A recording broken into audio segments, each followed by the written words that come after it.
여러분 안녕하세요. 오늘은 파이어베이스, 그 중에서도 실시간 데이터베이스의 규칙을 알아볼 건데요. 이번 강의에서는 코딩보다는 어떤 규칙을 어떤 상황에서 사용해야 하는지, 그리고 규칙을 적용했을 때 데이터베이스에 접근하는 게 어떻게 달라지는지에 대해서 간단하게 살펴볼 거예요. 규칙에는 어떠한 종류가 있는지 제가 먼저 설명을 해드릴게요. 규칙은 아주 여러 개가 있는데 비공개라는 게 있고요. 그리고 공개. 그리고 공개의 제한 여부에 따라 거기서 또 추가로 혼합 액세스라는 것도 있고요. 콘텐츠 전용이라는 규칙도 있습니다. 가장 첫 번째로 비공개라는 건 우리가 아무에게도 데이터베이스를 공개를 하지 않는 거예요. 보통 데이터베이스는 쓰기와 읽기라는 게 있는데 이 모든 게 다 금지가 된 그런 형태를 비공개라고 하고 이런 규칙들은 우리가 가장 처음에 데이터베이스 생성을 했을 때 이런 비공개 모드로 시작을 하기도 해요. 보통 비공개 모드는 추후에 공개 모드로 전환을 하는데 공개 모드로 전환을 할 때는 모두에게 공개해주는 룰도 있어요. 이럴 경우에는 리드나 쓰기가 두 개 다 참으로 들어갑니다. 근데 이런 거의 문제는 뭐냐면 아무나 내 데이터베이스를 읽기 때문에 만약에 개인정보 같은 걸 저장을 했을 경우에는 그게 악용될 가능성이 크다는 거죠. 그래서 보통 이런 전체 공개 룰은 아주 가장 초창기에 우리가 앱을 빨리 테스트해보고 싶을 때 그럴 때 사용을 합니다. 그럼 이것보다는 조금 간단하게 할 수 있는 게 없을까라고 생각을 할 텐데 파이어베이스를 처음 세팅을 하시면 파이어베이스 자체에서 어떤 룰을 세팅을 해주냐면 날짜를 정해줘요. 제한 기간을 주는 건데 30일 동안만 내가 아무 유저한테 접속을 해줄 수 있게 해줄게 라는 규칙을 세워줘서 그럴 경우에는 요 리드랑 라이트 부분에요. 이렇게 타임스탬프가 들어가게 돼요. 이러한 타임스탬프들이 들어가서 요 타임스탬프가 나타내는 날짜는 생성된 날로부터 30일 이내라는 뜻이에요. 그래서 30일이 지나게 되면 파이어베이스에서 이제 이메일을 보내요. 30일이 지났으니까 제대로 된 규칙으로 설정해 주세요 라는 말인데 이제 그랬을 때 우리가 실제 앱을 마켓에 등록을 할 때 우리가 사용해야 되는 룰은 크게는 요 두 가지를 사용을 하세요. 혼합 룰이나 콘텐츠 소유자 전용. 먼저 콘텐츠 소유자 전용을 제가 말을 하면 콘텐츠 소유자라는 거는 쉽게 말해 그 글을 작성한 사람만 그 글에 대한 권한을 갖는 거예요. 그래서 우리가 이전 시간에 자꾸 데이터베이스 할 때 제가 계속 콘솔로 찍었던 게 뭐냐면 유저의 아이디, UID라는 걸 제가 자꾸 콘솔로 찍어서 보여드렸어요. 이게 유니크한, 이게 특별한 아이디예요. 이 사람만 가질 수 있는 아이디예요 라고 제가 자꾸 알려드렸는데 내가 작성한 글에 UID라는 경로를 줘서 그 경로가 매치가 될 때만 그 콘텐츠를 보거나 쓸 수 있게 해주는 거예요. 그래서 보통 이렇게 할 때는 우리 데이터베이스를 잠깐 그리면요. 파이어베이스의 실시간 데이터베이스는 약간 이런 식으로 생겼어요. 이렇게 크게 나무 형식으로 해서 책이라는 게 있으면 유저 이름 종류가 있고요. 유저 이름 종류가 있으면 거기 안에 나의 이름이 들어가 있고요. 나의 이름 안으로 들어가면 다시 내가 좋아요한 책들 종류가 있고 내가 싫어요한 책들 종류가 있어요. 여기서 이렇게 제가 지금 이렇게 순서대로 들어온 요거를 파이어베이스에서는 경로라고 부르고요. 왜냐면 이렇게 보면 딱 경로잖아요. 경로라고 부르고 제가 지금 말씀드리는 이 UID를 어디에 넣냐면 바로 여기에 넣어요. 그래서 홍길동을 쓰는 게 아니라 여기에 나는 유저의 아이디별로 저장을 할 거예요 라는 뜻이에요. 그래서 내가 로그인을 했을 때 홍길동이란 사람이 로그인을 하면 그 사람의 UID가 맞는 이 경로를 제가 찾아서 들어가겠죠. 여기서 제가 이렇게 달러 사인을 준 이유는 UID는 다이나믹하잖아요. 우리 각각의 UID가 계속 수시각각 바뀌니까, 시시각각 바뀌니까 이렇게 다이나믹한 거예요 라고 제가 지금 보여준 거고 이게 바로 콘텐츠 소유자 전용이고요. 혼합 같은 경우에는 이렇게 할 수 있어요. 나는 홍길동 씨가 좋아요한 책은 여러 사람한테 보여주고 싶어요. 그럴 경우에는 홍길동 씨가 좋아요한 포스트는 아무나 다 읽을 수 있도록 하고 대신에 홍길동 씨가 싫어요 한 거는 뭐 읽는 사람은 홍길동 씨만, 그리고 그걸 업데이트하는 것도 홍길동 씨만 이렇게 할 수 있게 만들어줄 수 있어요. 근데 여기까지 하면은 그냥 로그인한 사람한테만 다 보여주고 싶을 수도 있잖아요. 그쵸? 그랬을 경우에는 아까 우리가 UID를 썼는데 그냥 UID가 널이 아니면, 요 말이 그냥 인증됐다라는 뜻이거든요. 인증한 사람만 UID를 읽을 수가 있어요, 코드에서. 그래서 이렇게 하면은 그냥 로그인한 사람만, 요 혼합 룰로 돌아갔을 때 읽기는 다 가능하지만 그래도 나는 로그인 사람만 가능하게 하고 싶어 하면은 요렇게 룰을 사용해 주시면 되는 거예요. 그러면 여기까지 하면 우리가 대다수로 가장 많이 쓰는 룰을 커버를 했고, 가장 마지막으로 뭐가 하나 있냐면요. 속성 기반이라는 게 있어요. 그래서 속성 기반은 뭐냐면 이렇게 유저가 로그인을 했잖아요. 근데 내가 이 로그인한 유저한테 그룹을 지정해 주는 거예요. 예를 들어 너는 학생이야. 학생일 경우에는 시험지 정답을 볼 수 없어. 라는 식의 이제 규칙을 정해주는 건데, 로그인한 UID에게 그룹을 따로 부여를 해줘서 그 그룹별의 권한을 다시 지정을 해줄 수가 있어요. 이렇게 되면 단순히 UID 별이 아니라 그룹별로 들어가는 거기 때문에 좀 관리할 때 다수의 유저를 한 번에 관리하는 거니까 조금 쉽게 들어갈 수도 있지만, 요 권한을 부여하기 위해서는 아직 플러터에서는 불가능하고요. 자바나 뭐 자바스크립트나 이렇게 백엔드를 구현을 하셔서 거기에서 따로 코드를 돌리셔서 유저의 UID에 따라 권한을 부여해 주는 거를 이제 설정을 해 주셔야 돼요. 그래서 요거는 제가 이따 뒤에 예제를 보여드리도록 하겠습니다. 그럼 이제 문서로 한번 돌아가 볼게요. 저는 지금 파이어베이스의 기본 보안 규칙 문서에 들어와 있고요.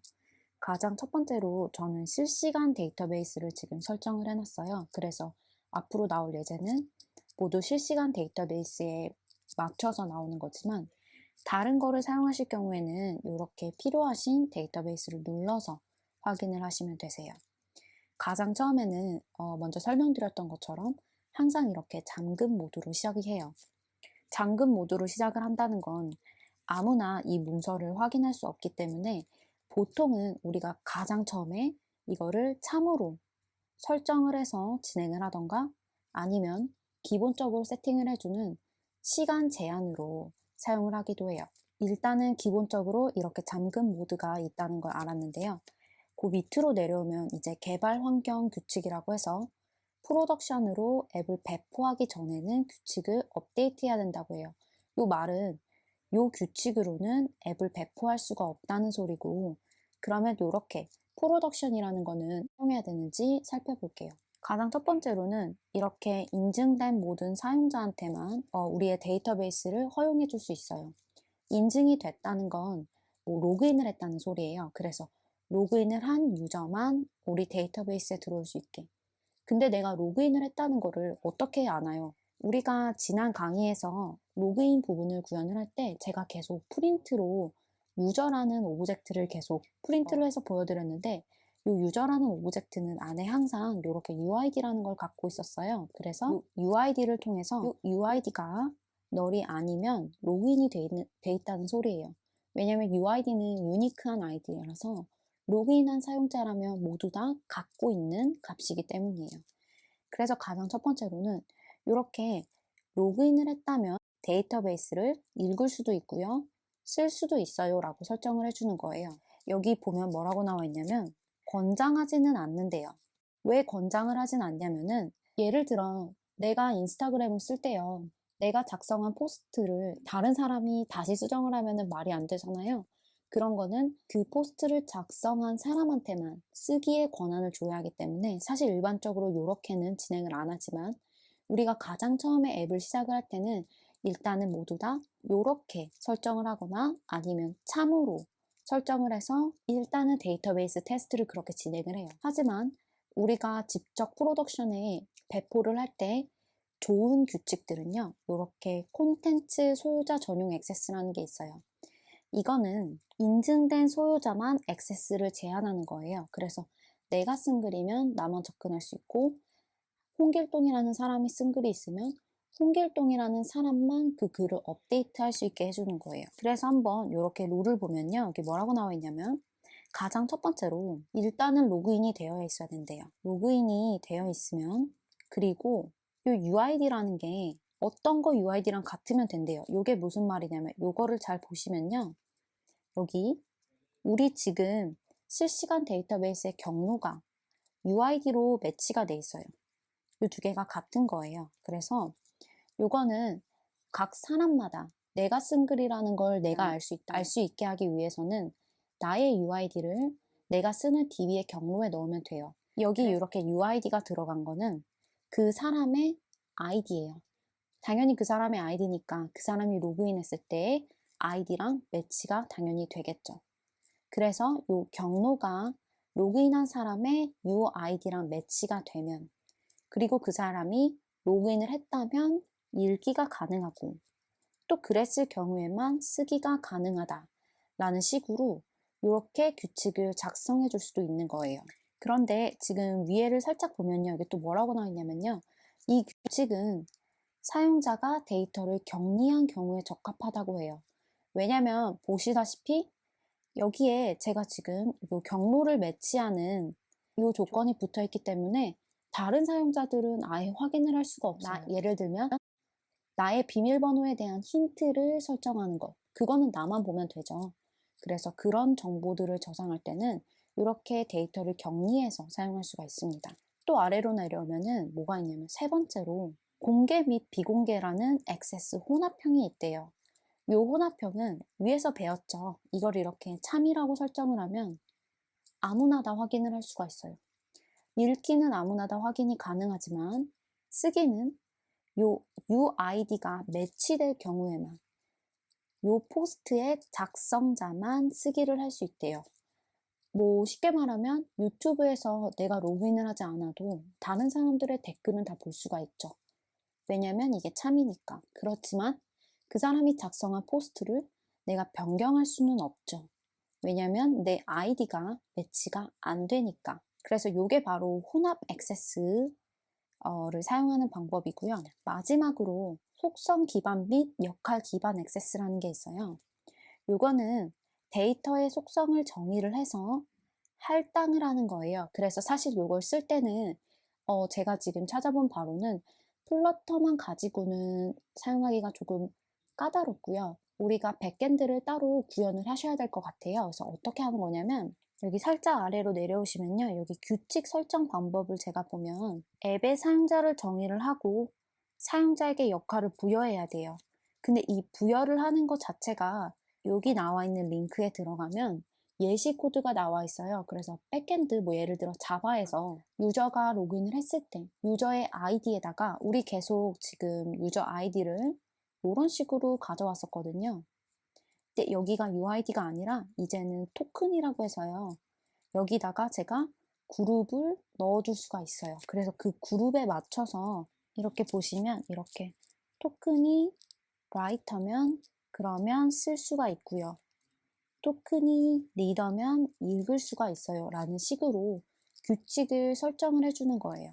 여기까지만 하면은 살짝 조금 헷갈리잖아요. 그래서 구체적으로 어떻게 설정을 하는지 잘 모르기 때문에 제가 그 부분을 좀 자세하게 보여드릴게요. URL을 제가 눌렀고요. 이 문서에서는 이제 어떤 식으로 커스텀 클레임을 해주는지, 그러니까 어떤 식으로 그 유저에게 속성을 부여를 하는지, 뭐 학생이면 학생 그룹, 선생님이면 선생님 그룹, 이걸 부여하는 방법을 설명을 해주는 문서인데, 제가 일단 아래로 내려오면 이걸 어떻게 설정을 하냐면, 저는 지금 자바를 설정을 했고요. 파이어베이스의 애드민 SDK를 통해서만 설정이 가능해요. 그래서 이 SDK를 자바에다가 이제 임포트를 하고, 그리고 여기서 클레임이라는 애를 작성을 해서 이 권한을 부여를 해주는 거예요. 그래서 여기 보시면 set custom user claim이라고 해서 유저의 아이디에다가 이 유저의 권한을 넣어주는 거예요.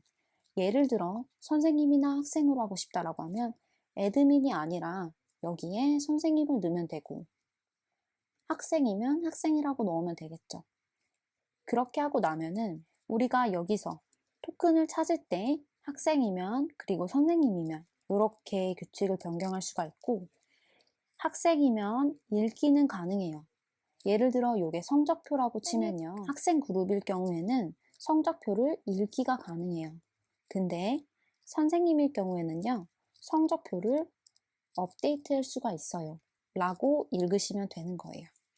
그래서 이렇게 하시면은 여기에도 나와 있듯이 이거를 효율적으로 작성을 할 수가 있어요. 우리 데이터베이스 룰을. 그리고 또 아래로 내리시면은 이렇게 백엔드에서 토큰을 가지고 있는지, 어떤 토큰을 가지고 있는지 확인하는 방법, 아니면 가지고 있는 토큰을 삭제하는 방법도 나와 있어요. 근데 제가 지금 요 커스텀 클레임을 할 때 중요하신 거는 요 커스텀 클레임 자체를 데이터베이스의 룰로 완전히 적용하실 수는 없어요. 왜냐면 요 커스텀 데이터 자체는 제어 용도로만 사용하고 있기 때문에 제어 용도의 외의 것으로 사용하실 때는 이게 아니라 따로 코드에 규칙을 넣어주시는 식으로 진행을 하셔야 돼요. 그래서 지금 아래로도 내리면 요 예제 및 사용 사례라고 해서 이거를 어떻게 사용하는지가 나와 있는데요. 그리고 클라우드 펑션을 사용하는 방법까지도 나와 있기 때문에 뭐 자바스크립트나 자바 이런 백엔드를 구현을 하시는 분들은 이것까지 활용을 하시면은 규칙을 좀 다양하게 적용하시는데 많은 도움이 될 것 같습니다. 다시 우리 규칙 문서로 돌아오면 아마 여기 지금 제가 콘텐츠 소유자 전용 액세스 부분이 조금 눈에 익은 분들도 있으실 텐데 이게 제가 우리 리딩 버디 만들 때 사용한 규칙이 바로 이거예요. 우리 같은 경우에는 여기가 북쉘프였고요. 여기에 제가 UID를 넣어서 유저가 로그인을 했고 그리고 유저의 아이디가 이거랑 매치를 한다면 유저가 쓰거나 읽을 수 있게 해줬어요. 왜냐하면 우리의 리딩 버디는 각자의 책장을 관리를 하는 거기 때문에 다른 사람의 책장을 볼 필요는 없었기 때문에 조금 업데이트를 시킬 수가 있다면 어떻게 시킬 수 있냐면 요 룰 아래요. 바로 요 부분을 넣을 수가 있어요. 로그인을 했다면 그리고 북쉘프라는 경로에 들어가서 거기서 UID라는 경로로 들어가서 그곳에서 사용자의 아이디가 경로의 아이디랑 매치를 한다면으로도 진행을 할 수가 있어요. 그래서 저는 이렇게 변경을 해서 진행을 했었고 굳이 이 룰들을 두 개를 같이 놓을 필요는 없어요. 로그인을 했다는 것 자체가 조금 더 포괄적인 개념이기 때문에 이 자체를 한 단계 위에다가 놓으셔서 이 룰이 다른 경로에도 우리가 추가적으로 경로를 더 넣을 수 있기 때문에 그 경로에도 모두 적용이 될 수 있도록 그렇게 수정을 해주셔도 상관은 없으세요. 오늘 강의는 여기까지 진행하겠습니다. 감사합니다.